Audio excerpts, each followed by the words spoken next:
तो दोस्तों, आपका फिल्मी चीटी चैनल पर स्वागत है और आज मैं एक्सप्लेन करने वाला हूं 2009 में आई मूवी गुलाल को। मूवी को एक्सप्लेन करने से पहले मैं आपसे यही कहना चाहूंगा कि अगर आप चैनल पर नए हैं तो चैनल को सब्सक्राइब कर लीजिए ताकि आने वाली वीडियोस की खबर आपको तुरंत मिल जाए। अब चलिए आपको सुनाता हूँ इस फिल्म की कहानी। तो मूवी की शुरुआत में हम देखते हैं डुक्की बन्ना नाम के एक आदमी को एक हवेली में गुलाल लगाकर कई लोग खड़े हैं और उन्हें वो भाषण दे रहा है। वो कहता है 1948 जम्मू कश्मीर में पाकिस्तान के खिलाफ लड़ाई में पहले राजपूत के नायक जदुनाथ सिंह को मरणोपरांत परमवीर चक्र मिला। हिंदुस्तान के लिए शहीद हुए वो। ऐसे ही कई राजपूतों ने देश के लिए अपनी जान दी है। कश्मीर में आज भी राजपूताना राइफल्स का एक एक सिपाही वफादारी निभा रहा है। वो सैनिक अपने राजपूत भाइयों से पूछते हैं तो किसके लिए मारेगा? राजपूत कहता है अपने पलटन के लिए। पलटन किसकी? राजपूताना की। राजपूताना किसका? भारत का। और ये भारत क्या करेगा तुम्हारे लिए? जब से ये प्रजातंत्र आया है ना, हमारे साथ धोखा हुआ है। सरदार वल्लभ भाई पटेल ने हमसे अपील की थी, वन इंडिया, एक भारत के लिए अपना राज्य त्याग दो। हमने त्याग दिया। उन्होंने पैसे मांगे, हमने खजाना खाली कर दिया। कहाँ है ये एक भारत? डेमोक्रेसी के इतने साल बाद भी ये हाल है कि कोई वोट नहीं डालना चाहता। अपने घर की जमीन को अपना देश बना के बैठे हुए हैं ये लोग। एक सरकार मेजोरिटी में नहीं आ पा रही। डेमोक्रेसी के नाम पर हमसे पावर छीनकर खुद वो कर रहे हैं जिसका आरोप हम पे लगाया था। फिर भी पटियाला रिपोर्ट में हमारी गलतियां, हमारी खामियां लिखी गयी। 67 के लोकसभा इलेक्शन में जब राजकुमार खड़े हुए चुनाव के लिए, राजस्थान में कांग्रेस का पत्ता साफ हो गया। फिर उन्होंने ऑल इंडिया कांग्रेस कमेटी की एक बैठक बुलाई। हमें दी जाने वाली एक एक सुविधा को हटा दिया गया। हमें इन लोगों के सामने झुकना पड़ा, हार माननी पड़ी। अगर हमें अपनी जमीन चाहिए तो एक होना पड़ेगा। राजपूतों को इनसे बचाने के लिए एक होना पड़ेगा। जंग छेड़नी है हमें, आजादी की जंग, जमीन की जंग। उसके लिए हमें पैसे चाहिए और आपको अपना खून भी बहाना होगा।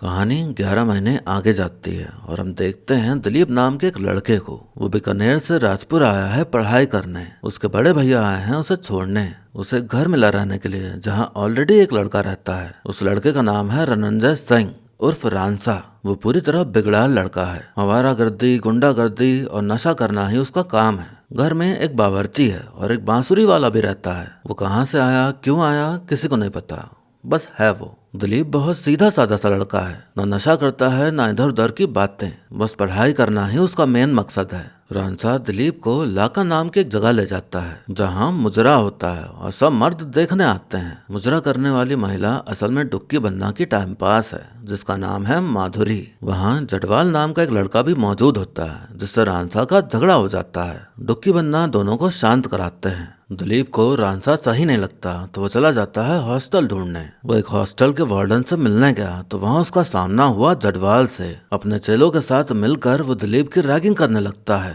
वो वहाँ से जाने लगा तो उसे पकड़ के नग्न कर दिया। फिर एक कमरे में बंद कर दिया जहाँ पहले से ही एक लड़की नग्न अवस्था में बैठी हुई थी, डरी हुई। जब काफी टाइम तक वो वापस नहीं आया तो रांसा उसे ढूंढने निकला। काफी तलाश के बाद नग्न हालत में मिला वो। उसके बड़े भैया है उससे मिलने, जो कि कहते हैं कि ये सब तो कॉलेज में होता ही है, हमारे साथ भी हुआ था, ये सब भूल जाओ और आगे बढ़ो। जो वो लड़की थी उसका नाम है अनुजा। वो घर आई, उसने अपने बाल काट डाले। जटवाल का काम ही यही है, अय्याशी करना और लोगों की रैगिंग करना। दिलीप ने रंसा को बताया कि क्या हुआ था तो रंसा अपने साथ चलने को कहता है जटवाल को सबक सिखाने के लिए। दिलीप ठहरा भोला भाला इंसान तो वो मना कर रहा होता है, लेकिन रंसा उसे मना ही लेता है। दोनों पूरे जोश के साथ जाते हैं मगर जटवाल के चेले उन दोनों को ही नग्न कर देते हैं। फिर दिलीप को कमोड में घुसा के फ्लश चलाया। जटवाल कहता दोबारा मत आ जाना भिड़ने, अब जाओ यहाँ से।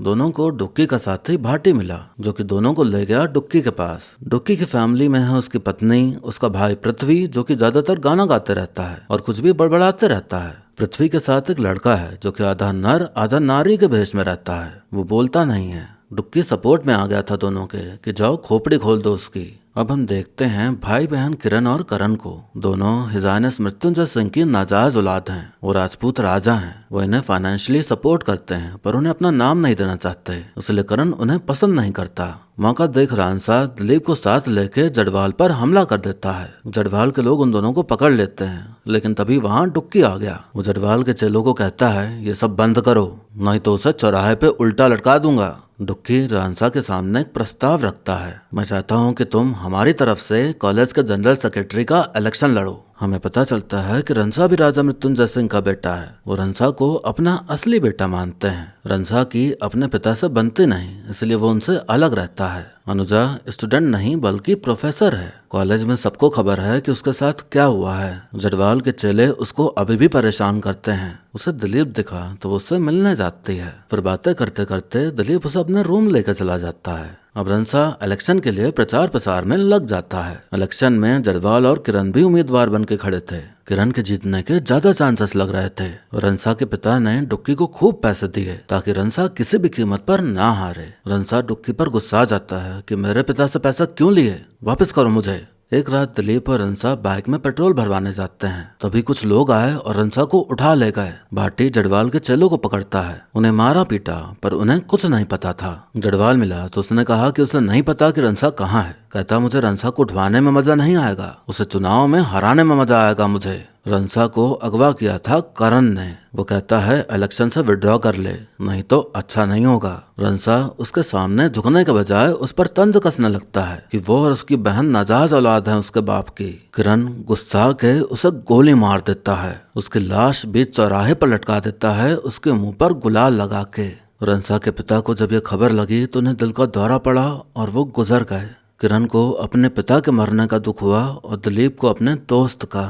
दुखी अवस्था में दिलीप इमोशनल सपोर्ट के लिए अनुजा के साथ हैंकी पैंकी करने का ट्राई करता है, पर अनुजा उससे दूर हट जाती है। रंसा तो रहा नहीं तो अब डुक्की रंसा की जगह दिलीप को खड़ा कर देता है इलेक्शन में। दिलीप ऐसा इंसान था ही नहीं कि पॉलिटिक्स करे, मगर डुक्की को चाहिए था कि उसका कोई अपना ही जीता इलेक्शन। अलग ही मकसद था उसका, इसलिए धांधली करा के दिलीप को जिता ही देता है। वो जीत की पार्टी रखी जाती है जहाँ सभी लोग आए होते हैं। किरण तो जीत नहीं पाई तो अब करण अलग ही चाल चलता है। वो अपनी बहन किरण को दिलीप से दोस्ती करने बोलता है। किरण दिलीप से कहती है मेरे पास काफी आइडियाज हैं कॉलेज में सुधार लाने के लिए, क्या मैं तुम्हारी पर्सनल सेक्रेटरी बन सकती हूँ। अनुजा जिस हॉस्टल में रहती थी उसे वहाँ से निकाल दिया जाता है। काम की बातें करते करते दिलीप और किरण इतना करीब आ गए कि दोनों हम बिस्तर हो गए। फिर एक शाम अनुजा आ जाती है दिलीप के यहाँ। कहती है मुझे रहने की जगह चाहिए, क्या मैं यहाँ रह सकती हूँ। दिलीप हाँ कर देता है। किरण टेंशन में आ जाती है कि कहीं मैं गर्भवती तो नहीं हो जाऊंगी। दिलीप कहता अगर हो गई तो शादी कर लेंगे ना। किरण कहती मुझे अभी शादी नहीं करनी और ना ही बच्चा चाहिए। डुक्की की बीवी डुक्की के गले में दाग देख लेती है जो कि माधुरी ने दिया था उसे। दिलीप किरण से कहता है हम 2 दिनों से बाहर नहीं गए, अब चलो कॉलेज चलते हैं काम करने। किरण कहती मेरे भैया भी जीएस थे, काम वाम कोई नहीं करता, बस पैसे बनाते हैं। एनुअल फेस्टिवल होता है, असली पॉलिटिक्स वहीं पे होती है। भाटी आता है दिलीप से मिलने तो किरण को देख वो शॉक्ड हो जाता है। कहता है बन्ना ने बुलाया है अभी। दिलीप अकड़ के बोला वो खुद क्यों नहीं आए, अब शाम को आऊंगा मैं। भाटी फिर भी लेके चला जाता है उसे। डुक्की उस पर गुस्सा करता है कि वो लड़की तुम्हारे साथ क्यों है, तुम खुद फैसले मत लो, क्या कैसे होगा सब मैं डिसाइड करूंगा, उस लड़की को लेके आना अगली बार। किरण डुक्की से मिलने के लिए मना कर देती है। शाम को दिलीप डुक्की से मिलने गया। डुक्की कहता है आशिकी करते रहोगे या काम भी करोगे, फेस्टिवल आने वाला है, स्पॉन्सरशिप क्या तेरा बाप लेके आएगा, जितना बिस्तर तोड़ना है फेस्टिवल के बाद तोड़ना। वो दिलीप को एक गड्ढा दिखाता है जिसमें पड़ी हुई थी जडवाल की लाश। डुक्की उसे ये बताना चाहता था कि उसे किसी से कोई फर्क नहीं पड़ता, कभी भी किसी का भी नंबर आ सकता है। दिलीप जाके सब बता देता है किरण को और फिर वो बता देती है सब कुछ अपना भाई को। किरण उसको भड़काने लगती है कि तुम जीएस हो यूनिवर्सिटी के, कोई आम इंसान नहीं हो, यूनिवर्सिटी के सारे बच्चे तुम्हारे साथ हैं, तुम डरो नहीं। साल के आखिर में एनुअल फेस्टिवल है ना, मैं पैसे लेके आऊंगी, तुम आदर्श के पास जमा कर देना। तुम एक काम करो, जिन लोगों ने तुम्हें कमरे में नग्न बंद कर दिया था उनके खिलाफ कंप्लेन दर्ज करो, जडवाल के खिलाफ भी। दिलीप ने ऐसा ही किया और फिर पुलिस ने सबको पकड़ लिया। जडवाल की तलाश जारी थी। पुलिस ऑफिसर डुक्की से पूछने जाता है जडवाल के बारे में। डुक्की पुलिस वाले को मरवा देता है। किरण ने करीब 10 लाख रुपए जमा करवाए थे आदर्श के पास, पर हुआ ये कि आदर्श के पास सिर्फ 2 ही लाख थे, बाकी पैसे डुक्की ने ले लिए। तभी किरण को उल्टियां होना शुरू हो गईं। वो गर्भवती हो गई, जो कि वो होना नहीं चाहती थी कभी भी। सारा इल्जाम दिलीप पर ही लगा दिया कि उसकी गलती है। दिलीप डुक्की से पूछता है आपने पैसे क्यों ले लिए, वो आपके पैसे नहीं है। दिलीप कहता वो आपके अय्याशी के पैसे नहीं थे, डुक्की कहता तुम्हारे पैसे थे क्या? इतना सवाल जवाब क्यों कर रहा है? देखना है ना तुम्हें कि कहाँ खर्च होता है पैसा। चल अब तो साथ में। डुक्की उसे लेके जाता है उसी हवेली जहाँ कई लोग मौजूद हैं मुंह पर गुलाल लगाए। डुक्की फौज बना रहा है सरकार के खिलाफ लड़ाई लड़ने के लिए। उसे चाहिए कि पूरे राजस्थान में सिर्फ राजपूतों का हक हो। दिलीप कहता इस सब में मैं आपका साथ नहीं दे सकता। डुक्की कहता गलती मेरी है, मैंने ही तुझे सर पे चढ़ाया, तू बीप बीप है। दिलीप कहता आप जो कर रहे हो वो क्रांति नहीं पागलपन है। राजस्थान सिर्फ राजपूतों के लिए नहीं है। मैं यहाँ से पढ़ने आया था, मैं जा रहा हूँ। डुक्की कहता मेरे पुरखों ने खून बहाया है इस धरती के लिए, बलिदान दिया है। पढ़ना है ना तो इतिहास पढ़। कभी इंसाफ नहीं हुआ है हमारे साथ, हमेशा धोखा हुआ है। इतनी टेंस्ड सिचुएशन में पृथ्वी गाना गाने बजाने लगता है। डुक्की के मना करने पे भी नहीं रुक रहा होता। गुस्से में डुक्की अर्धनारी भेष में रहने वाले लड़के को गोली मार देता है। तो अभी डुक्की की पत्नी उससे सवाल करने लगती है कि ये माधुरी कौन है। डुक्की कहता माधुरी वो है जो आप कभी हो नहीं सकती। किरण दिलीप को छोड़ के चली जाती है। दिलीप जीएस ऑफिस गया किरण से मिलने, तो देखा कि वो बैठी हुई है उसी की कुर्सी पर। वो दिलीप से ऐसे बात करती है जैसे उसे जानते ही ना हो। एकदम रूड बर्ताव करते हुए उसे चले जाने को कह देती है। डुक्की को पता चल गया था कि करण ने मारा था रांसा को। डुक्की पूछता है तुमने उसके मुंह पे गुलाल क्यों लगाया? करण कहता वो जरवाल ने लगाया था। आपने उसको बोला था ना कि आप उसे बीच चौराहे पे लटका दोगे, तो उसने रंसा के साथ वैसा ही किया। डुक्की कहता अभी तुम दोनों जिंदा हो तो सिर्फ अपने पिता की वजह से। करण किरण को इशारा करता है कि अब डुक्की पर डोरे डालो, उसे रिझाओ इमोशनल होके। किरण जाती है उसके पास और ऐसा ही करती है, मगर वहाँ भाटी आ जाता है तो उतना कुछ नहीं हो पाता जितना किरण सोच रही थी। भाटी डुक्की को समझाने की कोशिश करता है कि जैसे दिलीप को बनाया वैसे ही अब आपको बना रही है वो लड़की, उससे दूर रहने में ही भलाई है आपकी।